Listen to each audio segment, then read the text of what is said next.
Sir, ang daming yumayaman sa pagtatayo ng relihiyon. Pero yung mga miyembro, hirap na hirap pa rin. Tingin mo, pananampalataya pa ba yan o negosyo na? Huwag na tayo maglokohan. Magkaiba ang pananampalataya sa pang-uuto. Ang pinakamagandang negosyo sa Pinas, di Jollibee, mall o real estate. Ang totoo, relihiyon. Bakit ka mo? Una, tax-free. Wala kang babayarang buwis sa gobyerno. Pangalawa, product cost ay zero. Wala kang puhunan na produkto. Ang puhunan mo lang laway at galing mambola. Pangangatlo, at eto ang matindi, ang customer mo, yung miyembro na required magbayad linggo-linggo. Tawag dyan, ikapo o love offering. Pero sa ibang sekta, kapag wala kang binigay na envelope, kokonsensyahin ka. Sasabihin sa'yo, ninanakawan mo ang Diyos. Aba, matindi. Ang Diyos na may-ari ng buong universe, na lumikha ng ginto at diamante, nananakawan ng barya mo? O baka naman si pastor ang ninanakawan mo ng panggasolina sa sports car niya? Sasabihin nila sa'yo na pag nagbigay ka ng pera sa Diyos, yayaman ka. Pero ang totoo, sila lang ang yumayaman gamit ang abuloy ng mga uto-uto. Tinatakot ang mahirap na mapupunta sa impyerno o mamalasin pag hindi nagbigay ng 10% ng sweldo. Napakalupit nito. Ang Diyos ay hindi mukhang pera. Ang tunay na ninanakawan ay ang pamilya ng miyembro na imbis na ipambili ng gatas at bigas, napunta pa sa lifestyle ng pastor. Ang mga miyembro naglalakad sa initan papunta sa sambahan habang ang leader hindi madapuan ng lamok sa aircon na opisina. Sir, depensa nila. Blessed lang daw talaga ang leader kaya mayaman.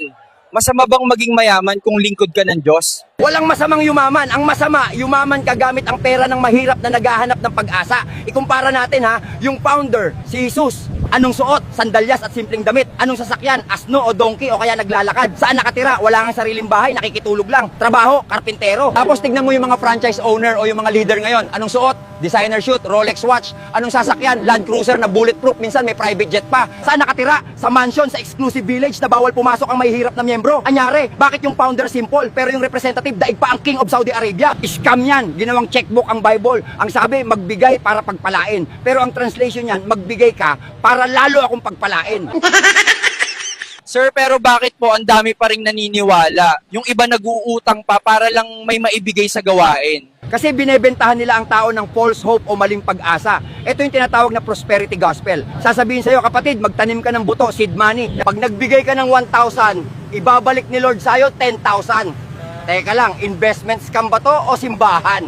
Ginagawa nilang kasino ang langit. Taya ka ng taya, umaasa kang mananalo ng jackpot na himala. Pero sa huli, ang house leader ang laging panalo at ikaw uuwi kang luhaan. Kung totoo na kaya nilang magpadami ng pera sa pamamagitan ng dasal at abuloy, bakit kailangan pa nilang humingi sa mahirap? Dapat sila ang magbigay. Kung blessed pala sila, bakit pati lola na nagtitinda ng sampagita, pipigain pa ng barya? Sobrang kapal.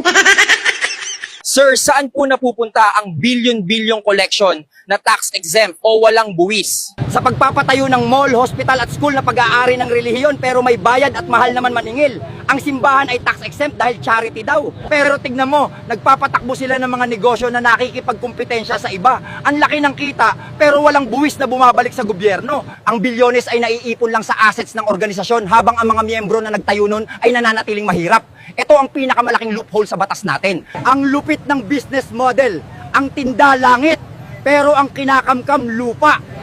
Tax-free ang kita, pero overpriced ang serbisyo sa eskwelahan at ospital. Tubong lugaw. Ang tawag dyan, hindi na relihiyon, ang tawag dyan, holy business. Sir, paano po nagagamit ang Biblia para kontrolin ang mga tao? Pinipili lang nila ang verse na pabor sa kanila. Gusto nila yung sumunod sa namumuno, pero kinalimutan yung huwag magnakaw. Ginagawa nilang panakot ang langit para bawal kang magreklamo sa impyernong ginagawa nila sa lupa. Sir, bakit po may mga relihiyon na galit sa ibang sekta? Dahil ayaw nilang mabawasan ng customer. Negosyo kasi yan. Kapag lumipat ka ng ibang relihiyon, mawawalan sila ng payer. Kaya sinisiraan nila ang iba. Tinatawag na demonyo o mali para bakuran ang mga miyembro nila. Ito ay brand war, parang Coke versus Pepsi. Hindi ito tungkol sa kaligtasan ng kaluluwa, tungkol ito sa market share ng mga mananampalataya. Sir, bakit po nakikialam ang mga relihiyon sa politika at nag-i-endorso ng kandidato tuwing election? Yan ang pinakasahog sa negosyo nila, power. Kapag ang leader mo, sinabihan kang, iboto nyo si politiko A dahil siya ang pinili ng Diyos, mag-isip ka na. Dahil ibinebenta nila ang mga miyembro sa highest bidder. Tingin sa inyo ay wholesale boto na tinitrade sa politiko kapalit ng pabor, pwesto at protection sa negosyo. Nawawala ang free will ng tao. Sinasabi nila, ito ang gusto ng Diyos, pero ang totoo, ito ang gusto ng leader kasi may deal kami. Ginagawang political machinery ang simbahan. Ang resulta, kahit kurap ang politiko, nananalo dahil sa utos ng sekta. Bakit pipiliin ng Diyos ang magnanakaw? Bakit pipiliin ng Diyos ang kurap? Simple lang, kasi nagbayad si politiko sa leader nyo.